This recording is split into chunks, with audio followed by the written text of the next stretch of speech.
नमस्कार, मैं हूं राजमोहन तिवारी और आप देख रहे हैं एचएस बिहार। ये जो दृश्य आप देख रहे हैं वो बिहार के इकलौते इंटरनेशनल स्टेडियम मोइनुल हक का है, जहां पर हम अभी मौजूद हैं। हाल में एक आपने खबर सुनी होगी, बिहार के इस स्टेडियम मोइनुल हक स्टेडियम का कायाकल्प होने वाला है और लगभग 250 करोड़ के आसपास का बजट है। इसी मुद्दे पर चर्चा करेंगे और साथ ही बिहार में इस स्टेडियम के उद्धार को लेकर चर्चा करेंगे। और हमारे साथ बिहार क्रिकेट एसोसिएशन के मीडिया कमेटी के संयोजक कृष्णा पटेल जी हैं और इनसे हम इन सब मुद्दों पर चर्चा करने वाले हैं। सबसे पहले आपका स्वागत है। तो कृष्णा जी, खबर उड़ते उड़ते आई है कि बिहार की इस स्टेडियम मोइनुल हक का कायाकल्प होने वाला है, कैसे देख रहे हैं इसको? नहीं, ये उड़ते उड़ते खबर नहीं है, ये बिहार सरकार का मजबूत का खबर है, जो इन्होंने साफ शब्द में कह दिया है कि मोइनुल हक स्टेडियम का अब काया पलट होना। 200 करोड़ का बजट है और इस स्टेडियम को बनाने का, और इस स्टेडियम को पूरी तरीके से आधुनिक बनाने का है। इसमें आप देखेंगे कि बहुत सारी चीज़ें जो पहले से थी धीरे धीरे ख़राब पड़ गया, बेकार हो गया है। तो अब निश्चित रूप से अब जितने भी आधुनिक मशीन हैं वो सारे यहाँ लगेंगे, सीटिंग कैपेसिटी बढ़ेगी, ग्राउंड्स जो है थोड़ा सा और इसका डेवलप होगा, यानी पूरी तरीके से एक अंतर्राष्ट्रीय स्टेडियम का रूपरेखा इसमें आपको देखने को मिलेगा। अंतर्राष्ट्रीय खिलाड़ी यहाँ पर खेलने आएंगे, उसके लिए आपको लग रहा है कि इस स्टेडियम में और क्या क्या ज़रूरतें और दिखाई देनी चाहिए और क्या बदलाव बहुत ज़्यादा ज़रूरी है इस स्टेडियम में? देखिए, बदलाव तो निश्चित रूप से जब नए तरीके से इसका जीर्णोद्धार होना है तो निश्चित रूप से बहुत सारे बदलाव आपको देखने को मिलेंगे। एक तो सीटिंग कैपेसिटी बढ़ेगी ही बढ़ेगी। अब खिलाड़ियों का जो बैठने का जो पेवेलियन होता है उसमें भी बहुत सारा काम होना है। कहने का मतलब इसका जो इंफ्रास्ट्रक्चर है ये पूरी तरीके से आपको बदला बदला सा नज़र आएगा, और इसके लिए पार्किंग व्यवस्था होगी। बहुत सारी चीज़ें ऐसी है जो आपको जब यहाँ आप आएंगे, और जो जिस प्रकार से बिहार सरकार ने जो बजट पे लाया है इसको बनाने के लिए, जिस प्रकार से उन्होंने एक मैप तैयार किया है, तो बहुत सारी चीज़ें जब बाद में बनकर तैयार होगा तो आप आएंगे तो आप ये कल्पना नहीं कर सकते पहले वाले ही मोइनुल हक स्टेडियम नहीं है या कहीं और बनाना। इस प्रकार से इसका बनना तय है कि मोइनुल हक के पास वो क्षमता है जो अन्य राज्यों में जिस तरह से अब नए स्टेडियम बने हैं उसकी बराबरी कर सके। बिल्कुल क्षमता है, और अन्य राज्यों में जो स्टेडियम बना हुआ उससे बहुत बेहतर स्टेडियम है। यहाँ केन्या और जिम्बाब्वे के बीच में वर्ल्ड कप का, जिसको खिलाड़ियों ने सराहा है। कई हमारे भारतीय क्रिकेटर भी यहाँ कर इस स्टेडियम को सराहना की है, इसकी ग्राउंड की सराहना की है। निश्चित रूप से आने वाला दिन में यहाँ पर अंतर्राष्ट्रीय मैच होंगे, देश विदेश के खिलाड़ी आएंगे, और अन्य राज्यों में जो आप स्टेडियम देख रहे हैं उससे भी बेहतर बनाने का प्रयास है। तो ये तो बातें हैं जो होने वाली है। अब हम बात करेंगे इस ग्राउंड को लेकर कि ग्राउंड आखिर ये अन्य राज्यों की तुलना में इस पिच, यहाँ का ग्राउंड मोइनुल हक का ग्राउंड कैसा है और इसका पिच किस प्रकार खेलता है, क्योंकि आप यहाँ के जाते होंगे, मैच भी आप हमेशा देखते रहे होंगे, क्रिकेट में लगभग दिलचस्पी हमेशा रही, तो कैसा है यहाँ का पिच?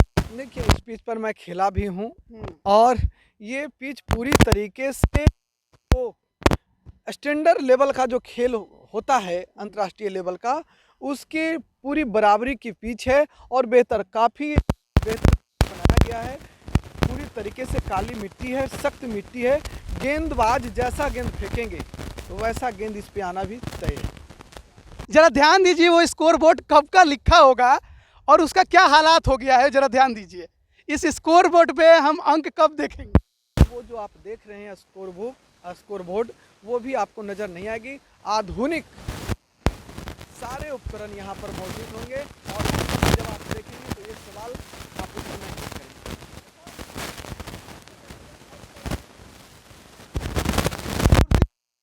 होगी, लेकिन कुर्सियों पर लोग पिछले बार कब बैठे थे इसकी जानकारी शायद हमें ना हो। 1996 वर्ल्ड कप के बाद कब नहीं। अब देखिए, ये बिहार सरकार क्षेत्र में है, इस पे हमारा बिहार क्रिकेट एसोसिएशन का कोई अधिकार नहीं बनता है। अधिकार तब बनता जब राज्य सरकार लोग ये मांग करते रहे कि ये जो स्टेडियम है बिहार क्रिकेट संघ को दे, और हम लोग को अगर उस समय से मिल गया होता तो शायद ये स्थिति नहीं रहती। इस पर बीसीसीआई अपना पैकेज देती, बजट जारी करती, हम लोग अपना ग्राउंड के लिए उनको पास भेजते, तो इसमें डेवलपमेंट होती और आज तक ये बनकर तैयार हो गया होता। सरकार का कहना है कि इस पर विभिन्न खेल का आयोजन होता है, अभी इकलौता स्टेडियम है तो हम अभी आपको नहीं दे सकते हैं, तो इस बिंदु पर अभी बात नहीं बनी है। लेकिन अब जब इसको पूरी तरीके से एक नया रूपरेखा देना है तो नए सिरे से मैं मांग भी करता हूँ बिहार के माननीय मुख्यमंत्री श्री नीतीश कुमार जी से, बिहार के माननीय खेल मंत्री माननीय मंगल पांडे जी से, कि अब जब आप इसको नया परिदृश्य में लाना चाहते हैं और एक अंतर्राष्ट्रीय स्टेडियम बनाने का जो आपने बजट लाया है, तो अब वो वक्त भी आ गया है कि अब ये जो खेल मैदान है मोइनुल हक स्टेडियम, वो बिहार क्रिकेट संघ से आप MOU साइन करके बिहार क्रिकेट संघ को अधिकृत कर दें, ताकि यह स्टेडियम पूरी तरीके से सुसज्जित रहे, पूरी तरीके से मेंटेनेंस रहे और यहाँ पर लगातार क्रिकेट का इवेंट होता रहे। ठीक, और ये सब बातें हमने की, लेकिन एक इंटरनेशनल मैच होने के लिए एक और चीज़ ज़रूरी है कि जब अंतर्राष्ट्रीय खिलाड़ी आपके राज्य में आएंगे, आपके शहर में आएंगे, तो वो कहाँ रहेंगे। 5 स्टार होटल की पटना में कमी है, इतना ज़्यादा है नहीं, एक हमारे पास मौर्या है, इसके अलावा कोई बड़ा होटल हमें दिखाई नहीं देता है। तो बहुत सारे उनके साथ स्टाफ आते हैं और एक टीम के पास लगभग 50, 60, 70 के स्टाफ रहते हैं। कहाँ रखेंगे उन्हें पटना में? अगर मान लीजिए कि आपको IPL का ही आयोजन मिल गया तो कहाँ रखिएगा? देखिए, जब किसी चीज़ का कारनामा आगे बढ़ता है तो उस क्षेत्र में लोग विकास करना भी शुरू कर देते हैं। जैसे ही यहाँ पर जितने भी होटल मालिक हैं, जब ये जानेंगे कि आने वाले दिनों में बिहार में अब अंतर्राष्ट्रीय मैच होना है, IPL का मैच होना है, तो उसमें वो सक्षम है उस प्रकार से डेवलप करने में। और आप देख रहे हो कि अब बिहार में तो बहुत सारे चीज़ बदलाव के कगार पे हैं। अब बहुत सारे ओवर ब्रिज देख रहे होंगे, यहाँ पर मेट्रो ट्रेन चलने की बातें हो रही है। आप गंगा किनारे जो देख रहे होंगे वो भी आपको देखने को मिल रहा है कि फ्लाईओवर बन गया गंगा किनारे के निकट में। तो ये सारी चीज़ें तस्वीर बदल रही है, तो निश्चित रूप से इस क्षेत्र में भी विकास होना संभव है। और जितने भी होटल के मालिक हैं यहाँ पर, उस रूप में वो डेवलपमेंट करने में पूरी तरीके से सक्षम है।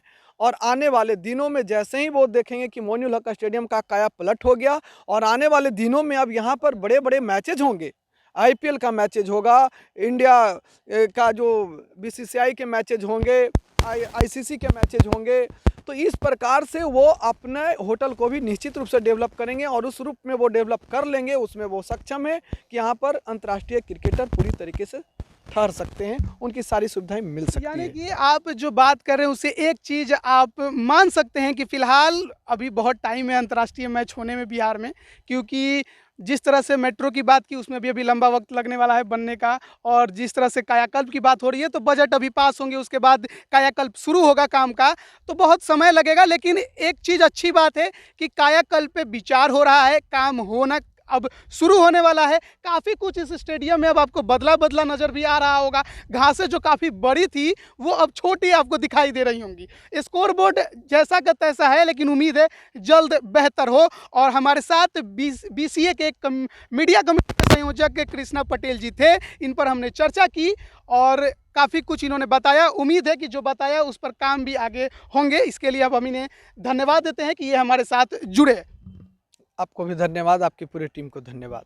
तो आप बने रहिए HS बिहार के साथ। तमाम जितने भी बिहार में आपको स्टेडियम या अन्य जो भी खेल से जुड़े मुद्दे होंगे वो हम इस खेले बिहारी भाग में उठाते रहेंगे। और आपके अगर कुछ सवाल करनी है या किसी मुद्दे को लेकर हमसे सवाल पूछनी है या किसी मुद्दे को उठाना है तो आप कमेंट बॉक्स में कमेंट करते रहिएगा। फिलहाल के लिए धन्यवाद।